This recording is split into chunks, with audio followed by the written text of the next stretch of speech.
Europe 1, il est 6h56. Thomas Soto. C'est l'heure du vrai-faux, le vrai-faux de l'info avec Géraldine Vosner. Bonjour Géraldine. Bonjour Thomas. Ce matin, les critiques acerbes d'Henri Guénaud. L'ancien conseiller de Nicolas Sarkozy, candidat de la droite, lui aussi à la présidentielle, s'agace du programme de François Fillon qu'il juge brutal, la dégressivité des allocations chômage notamment, même si certains la prônent aussi à gauche.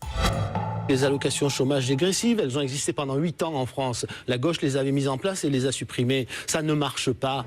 Ça ne marche pas, la dégressivité des allocations chômage, c'est ce qu'affirme Henri Guénaud. C'est vrai ou c'est faux, Géraldine? Alors c'est vrai pour ce qui est d'aider le retour à l'emploi. Certains pensent que la mesure inciterait les chômeurs à se bouger, à pas se complaire dans l'assistanat.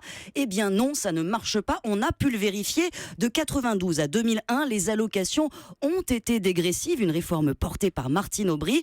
Or, qu'est-ce qu'on a observé selon l'INSEE, la Cour des comptes, que si les cadres les plus diplômés se mettaient bien à chercher du travail juste avant de perdre leurs avantages, ça n'était pas le cas de la grande majorité des chômeurs, victimes non de leur paresse, mais de la faiblesse du marché de l'emploi. Quand il n'y a pas de travail, on n'en trouve pas. C'est quoi alors l'intérêt de la dégressivité? C'est de dépenser moins? Exactement Thomas, pour faire des économies, là oui c'est efficace, et l'assurance chômage en a besoin. Plus de 4 milliards de déficit, une dette abyssale qui dépasse les 30 milliards. Il faut dire que le système français est généreux, il faut avoir travaillé seulement 4 mois pour être indemnisé, c'est 1 an en Allemagne. On peut toucher le chômage jusqu'à 36 mois et le taux de remplacement est élevé avec un plafond stratosphérique, 6 300 €, c'est 3 fois le montant du plafond allemand. Bref, le système coûte cher. La dégressivité permettrait d'économiser, selon les estimations, environ 4 milliards. Mais en pénalisant les chômeurs de longue durée qui ne sont pas si bien lotis déjà dans le système actuel, et c'est l'un des défauts pointés par la Cour des comptes. Le montant moyen d'indemnisation reste faible